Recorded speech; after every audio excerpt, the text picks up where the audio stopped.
Thank you. Hello, ladies and gentlemen. Are you good? You well? Good. Now, I'm going to be talking about the beginning of the universe, along with a bit of progression later on. But I'd like to start off by saying everything that I'm going to talk about is just theories, and although my opinion on some of them might be evident, I'm not trying to offend anyone. And with that, on to creationism. Okay, creationism is the literal interpretation of the book of Genesis, or at least in the Christian Bible, and it involves creationists believing that all life came about from a divine creator or acts of a divine nature. It does involve a total disregard of evolution.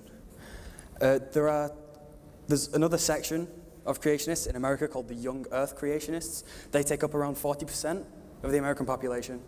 They believe that the Earth is just 10,000 years old or younger, along with the universe being the same. My apologies, that is all I know on this particular subject, so let's move on, shall we? On to something I have a bit more knowledge in, the Big Bang Theory. Now, the universe itself is huge, unfathomably huge, but we can only see or look at the observable universe, which we, well, observe. But the universe itself is also expanding at a phenomenal rate, but you can't say it's expanding at a specific speed, because the rate of expansion is speed per distance, with the rate of expansion being quite accurately measured to be 71 kilometers per second. Well, 71 kilometers per second per megaparsec, with a megaparsec being equal to 3.26 million light years. So, the further something is away from us, the faster it recedes from us. So, for instance, a galaxy 1 megaparsec away recedes away from us at 71 kilometers per second, and a galaxy 2 megaparsecs away from us would recede at 142 megaparsecs per second, and so on and so forth. Now, what does this mean? This means that the universe itself is expanding, obviously, but it also means that if you could reverse the universe and watch from a safe distance, that you wouldn't see expansion, you'd see contraction, you'd see the universe getting smaller over time. Now, just for reference, I'm going to be taking Professor Stephen Hawking's standpoint on this. He says that the universe will contract, if you can watch it in reverse, obviously, until it is as small as, if not smaller than, a proton. What does this mean? This means that it can act under the laws of quantum mechanics. Now, there's a lot of laws in quantum mechanics, so we're just going to focus on one. That one being that protons, because of their size, they can literally disappear from one place and reappear another, or for a short time, just appear out of nothing. So again, the question remains, what does this mean? Well, this means that the universe itself, because of its size and how small it was, it could literally have just come out of nothing. The universe, with its magnitude and how big it is today, could literally be from nowhere without violating any of the known laws of nature. And that is, quite frankly, it's amazing. But unfortunately, due to time, I do have to move on to my next point. Which is, before I move on, if you are interested in that, I would suggest watching Curiosity, Did God Create the Universe?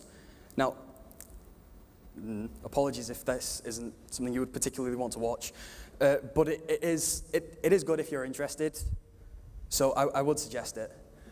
Now, I'm going to talk about progression, but not just the normal progression, because progression is like time moves forward, and that's boring. So I'm going to go with something a bit more alternative, and go with a theory as to why wave-particle duality works, and why when you observe like a photon, for instance, you would see it as a particle or as a wave, depending on when you observe it. But first, let me start with a question. Are you unique? Well, the answer's simple. You are unique. In your perception of the universe, you're different to every other human being on the planet at the moment, or any human being that would be on the planet at any moment in time.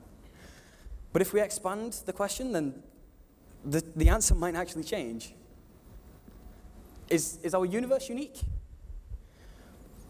Well, this is where my next theory comes in. Parallel universes.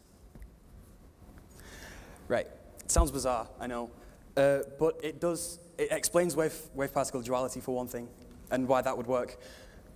And you can't disprove it. You just can't, which is, again, amazing. So, observations of photons.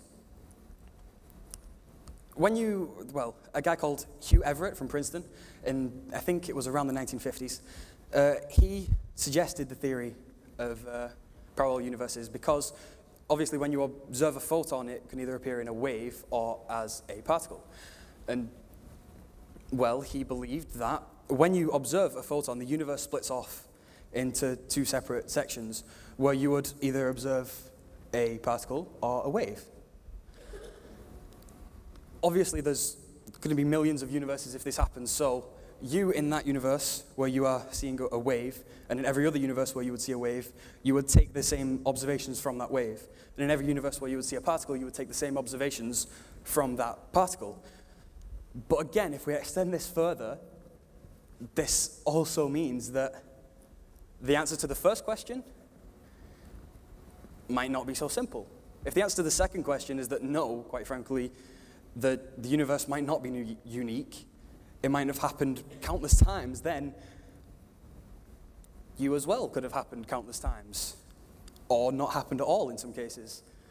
For instance, I might not even be here today in another universe. My parents might have decided to get a dog and call it Rover.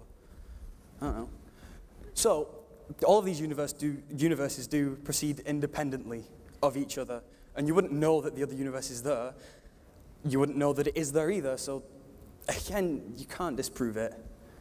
Now, obviously there's other theories as to how the universe started and progression in the universe. For instance, there's the simulation theory, where we think that because we can technically simulate a carbon atom in a computer, that eventually we'll be able to do more and more complex atoms. And eventually we could, if we had the right computing power, we could just simulate a new universe. So who's to say someone hasn't done that before, and we're in their simulation about to simulate another universe? Again, you can't disprove it. And then there's solipsism, where you believe that only your mind exists. Anything outside of your mind is up for debate. You can't convince a solipsist that the universe, along with all of his memories, wasn't created just 3 seconds ago, because that's what they believe. And nothing that you say can tell them otherwise. Now, the matrix defense. People have used these two theories to literally get away with murder. Because if you use the matrix defense, you say that you thought you were in the matrix, you thought your crimes weren't real. So, people that have used this were found not guilty by case of insanity, but still not guilty technically. Now, again, I must apologize. I've run out of time.